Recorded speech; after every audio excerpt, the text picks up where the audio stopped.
de la Junta Nacional de Justicia es a partir de las 9 de la mañana. 8:26, está con nosotros aquí en el set también el señor Jorge Nieto Montesinos, exministro de Defensa, analista político. Hay muchos temas ligados sobre todo al ámbito que equivale a lo que es la búsqueda de la seguridad y justicia. Pero, ya que está con nosotros, exministro, buenos días, bienvenido. Lo he visto sonreír cuando escuchaba a la congresista Patricia Chirinos decir que no es una justicia sesgada lo que se está buscando y que ella se debe, por ejemplo, a todos los peruanos y peruanas, con respuesta a lo que va a suceder en unos minutos en el Parlamento de la República.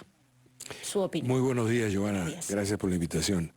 Lo que pasa es que a veces se engola la voz, se pone un tono ameno y decimos cosas que son abiertamente falsas.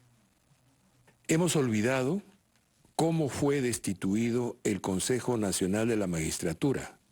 Una investigación fiscal, siguiendo bandas de narcotraficantes, descubrió que los delincuentes tenían conexiones y comunicación fluida con jueces y fiscales del más alto nivel en el Callao, a los cuales luego de un seguimiento se descubrió que había una red de tráfico de influencias para vender sentencias. Escuchamos al juez fugado hoy día en Bélgica y sin orden de captura negociar una sentencia para un violador de una menor y preguntar si lo que se quería era la liberación inmediata o simplemente una rebaja de pena. Y además, esta red de influencias en el sistema fiscal y judicial del Perú tenía conexiones con políticos que tenían relación con el nombramiento también, con la promoción de jueces y de fiscales. Es decir, la justicia capturada por los criminales. De eso se habla cuando se habló de la aplicación del artículo 157 en el caso de la Junta Nacional de Justicia. Y en el caso anterior, que ha sido recordado también, se habla de un señor que fue encontrado recibiendo dinero, recibiendo la coima. Nada de esos hechos que hablan de un vínculo del Poder Judicial y de la Fiscalía con bandas criminales se da en este caso. Ninguna. El Congreso tiene el derecho, por el 157, de fiscalizar y de remover eventualmente a la Junta Nacional de Justicia. Mediada falta grave. Las 5 causales que ha señalado la persona que acaba de hablar, ninguna constituye falta grave, ninguna. En todo caso, bien, hay diferencias de opinión, pero ninguna constituye falta grave. Por eso yo sí digo que el esfuerzo que están haciendo ahora no cumple ni el debido proceso ni la imparcialidad del juzgador. ¿Por qué razón, Giovanna? Porque si lees la moción 7565, en su encabezado dice moción destinada a la destitución de los miembros de la Junta Nacional de Justicia. Y luego se dice investíguese. Algunos han dicho solamente se está investigando. No.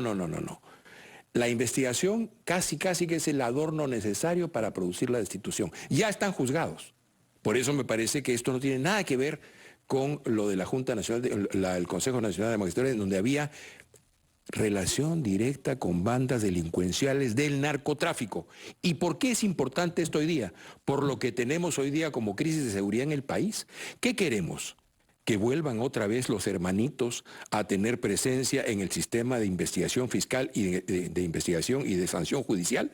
Hoy que tenemos crisis de seguridad en prácticamente todo el Perú, ¿eso queremos? ¿Que los hermanitos vuelvan a negociar sentencias? Yo creo que en el fondo se trata de eso. Y la señora congresista que acaba de hablar lo debe saber bien porque ella es chalaca. Ahora nos queda claro entonces, señor Jorge Nieto, muy buenos días, le saluda Carlos González, que usted está en contra de esta investigación contra la Junta Nacional de Justicia, pero acá la pregunta entonces es, ¿a qué responde esta investigación? ¿Qué hay detrás de esta investigación sumaria? Por favor, le voy a pedir su respuesta después de una pausa. Vamos a actualizar nuestros titulares y luego regresamos para continuar con este interesante diálogo. Volvemos.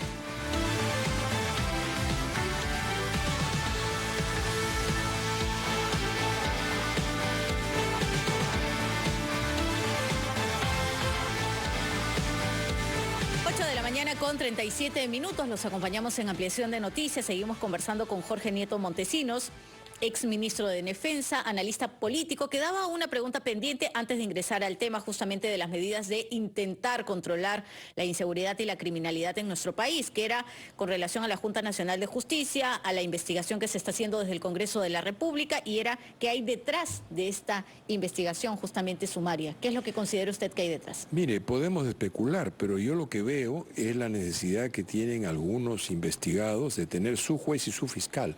O sea, el interés de controlar tanto al investigador como al juzgador. Cuellos blancos. Los cuellos blancos, quieren sus cuellos blancos. Ese es el objetivo inmediato. Y hay un objetivo inmediato. La Junta Nacional de Justicia es muy relevante para el proceso de formación de los organismos electorales. Yo lo he dicho desde hace mucho tiempo. Hay un sector de la política peruana que no es que quiera quedarse hasta el 2026. Quieren quedarse hasta el 2031 y si pueden más. Quieren controlar los organismos electorales para garantizarse el resultado de la elección. Pero el tema primero hoy día es álgido. ¿Por qué? Porque tenemos una crisis de seguridad en el país. Entre el control de la justicia por parte de sectores investigados, no olvidemos que hay casi 80 congresistas que tienen procesos abiertos de investigación.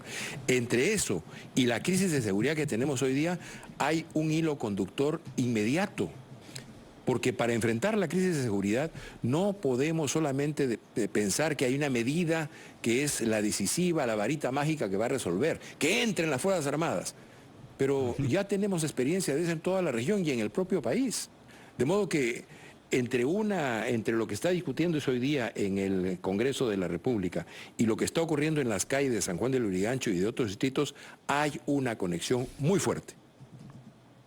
Ahora, señor Nieto Montesinos, ciertamente sobre el tema de la inseguridad ciudadana, ¿no? El Ejecutivo ha declarado en emergencia por inseguridad San Martín de Porres, San Juan del Lurigancho y a 7 distritos de la provincia de Sullana. Y se ha presentado esto, como ciertamente usted lo plantea, como la solución al problema de la delincuencia. Pero la experiencia que tenemos, y sobre todo la tenemos de manera directa acá en Trujillo, donde hemos tenido 7 declaratorias de emergencia a lo largo de los últimos meses, los indicadores muestran que no ha dado resultado. En todo caso, ¿qué es lo que se necesita hacer si es que se quiere trabajar seriamente en la lucha contra la delincuencia?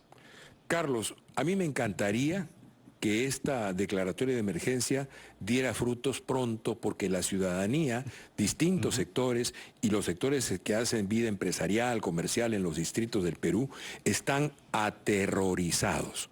Yo vivo en un distrito que hasta hace unos meses era pacífico, en el sur de la ciudad de Lima. Hoy día hay bandas criminales, sí, de Colombia, colombianos que viven en el Perú, venezolanos que viven en el Perú, que están asolando a todos los comerciantes de lo que era un distrito pacífico. La medida del estado de emergencia no solamente se ha aplicado 7 veces en Trujillo, hemos tenido en Lima y en el Callao casi 2 años de estado de emergencia. ¿Cuál es el resultado? Hoy día estamos volviendo a aplicar el estado de emergencia.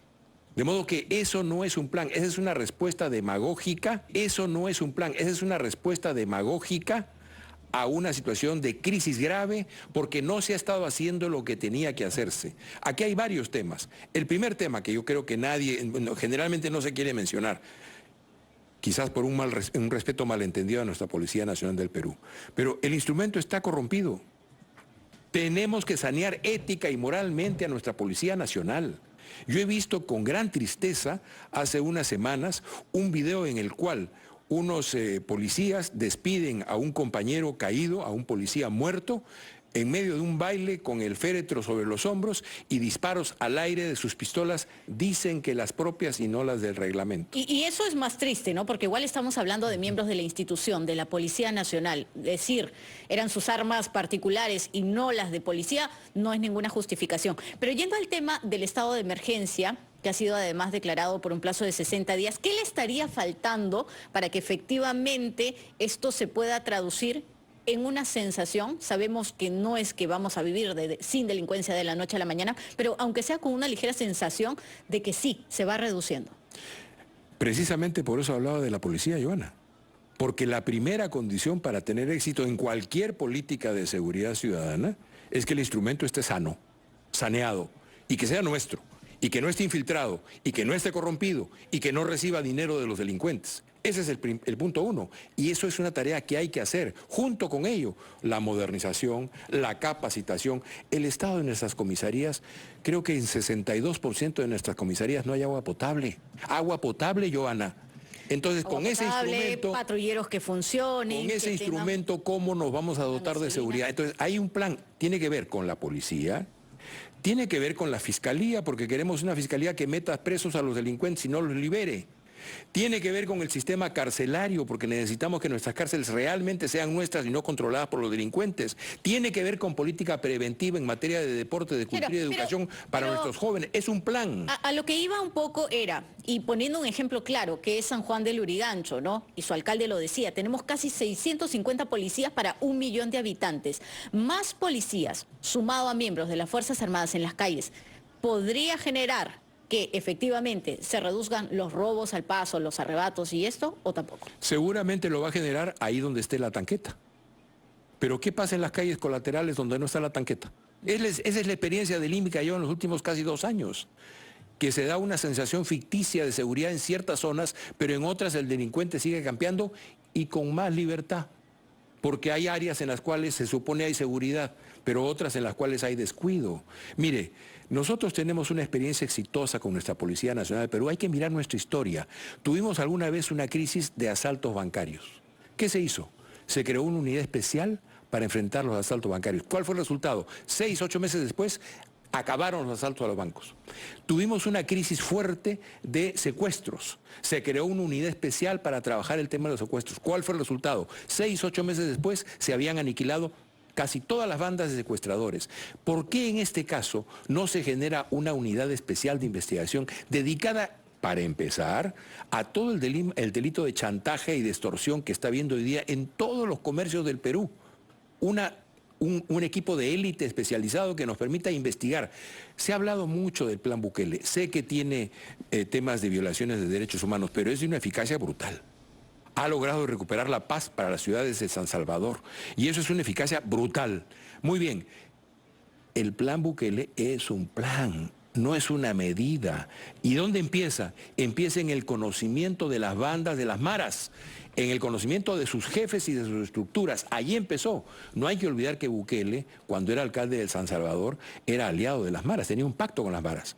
Y luego eso quizás le permitió el conocimiento y luego un proceso de investigación de su policía y de sus aparatos de inteligencia para saber en el momento de actuar contra quién actuar y hacerlo rápidamente. Tenemos ese conocimiento, esa investigación realizada por nuestra Policía Nacional de Perú, hoy aquí con las bandas de chantajistas que están aposentados en buena parte de los distritos de Lima y de otras ciudades del Perú. ¿Existe esa investigación? Bueno, si no existe hay que hacerla. Todo lo que se haga por fuera de lo que sabemos que se tiene que hacer es pérdida de tiempo. No es que se gana tiempo. Se pierde tiempo y se engaña a la gente, que finalmente será la que sufra la falta de seguridad como la está sufriendo ya hoy día en todo el Perú. Y pésimo haríamos si en ese contexto de inseguridad y de crisis de la seguridad ciudadana le diéramos la Fiscalía y el Poder Judicial a los hermanitos. Otra vez el crimen gobernando nuestra investigación fiscal y nuestra administración de justicia. Pésimo. Sin duda, entonces hay mucho por trabajar para detener la delincuencia. Tenemos que contar con un plan de mediano y largo plazo, si no va a ser complicado. Esto no va a cambiar de la noche a la mañana. Muchísimas gracias, señor Jorge Nieto Montesinos, exministro de Defensa y analista político. Gracias por este diálogo con RPP. Muy amable y muy buenos días. 8 de la mañana con 46 minutos, momento de ir a la pausa y luego regresamos con más en Ampliación de Noticias. Volvemos.